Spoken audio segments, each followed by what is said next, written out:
Shalom, salam sejahtera bagi kita semua. Pertama-tama izinkan saya memperkenalkan nama saya. Perkenalkan, nama saya Anastasia Budiarti selaku moderator kelompok 8 dan nama-nama anggota kelompok kami. Kelompok kami akan membahas materi tentang fungsi hukum dalam kesehatan masyarakat. Langsung saja kita masuk ke materinya. Pengertian hukum kesehatan.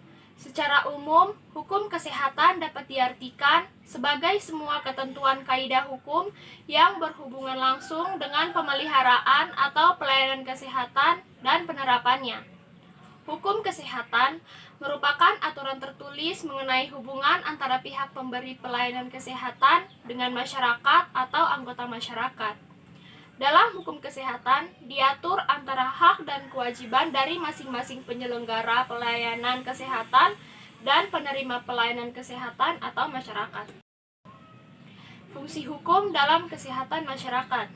Yang pertama, menjaga ketertiban di dalam masyarakat. Meskipun hanya mengatur tata kehidupan di dalam subsektor yang kecil, tapi keberadaannya dapat memberi sumbangan yang besar bagi ketertiban masyarakat secara keseluruhan. Yang kedua, menyelesaikan sengketa yang timbul di dalam masyarakat, khususnya di bidang kesehatan. Perbenturan antara kepentingan individu dan kepentingan masyarakat. Nomor 5, merekayasa masyarakat, social engineering. Jika masyarakat menghalang-halangi dokter untuk melakukan pertolongan kepada penjahat yang mengalami luka dikarenakan tembakan, maka tindakan tersebut sebenarnya keliru dan perlu diluruskan.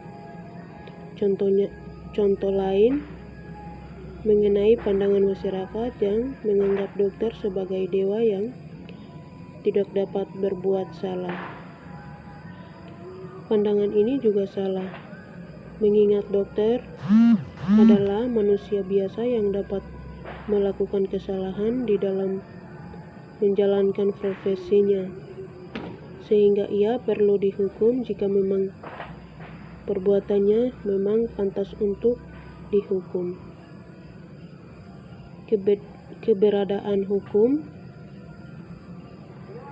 kesehatan di sini tidak saya perlu untuk meluruskan sikap dan pandangan masyarakat, tetapi juga sikap dan pandangan kelompok dokter yang sering merasa tidak senang jika berhadapan dengan proses pengadilan. Nomor 6, kesimpulan. Hukum dalam kesehatan memberikan kepastian dan perlindungan hukum kepada memberi dan penerima jasa layanan kesehatan. Namun, dalam prakteknya, pelayanan kesehatan yang diberikan oleh tenaga kesehatan, khususnya dokter, kepada pasien cukup sering menimbulkan masalah hukum dalam hubungan antara dokter dan pasien. Nomor 7, pertanyaan. Bagaimana etika dan hukum kesehatan di Indonesia terkait dengan COVID-19? Nomor 2, mengapa reformasi hukum kesehatan harus dilakukan di Indonesia terkait dengan COVID-19? Nomor 3, mengapa informed consent dan informed refusal di dunia kesehatan Indonesia harus dilakukan? Jawab. 1. Masyarakat Indonesia belum sepenuhnya sadar dan belum terbiasa menerapkan etika saat batuk, bersin, maupun meludah. Itu sebabnya peringatan untuk beretika dalam kesehatan perlu ditingkatkan. Masyarakat Indonesia masih belum sadar bahwa mengeluarkan cairan dari tubuh itu memiliki potensi bahaya.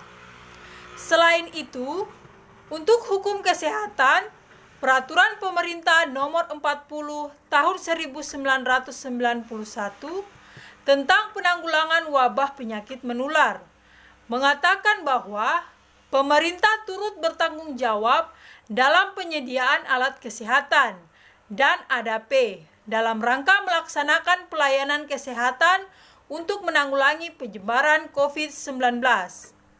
2. Reformasi hukum kesehatan harus dilakukan di Indonesia agar penyebaran virus corona tidak semakin meluas dengan mengikuti protokol kesehatan yang ada. 3.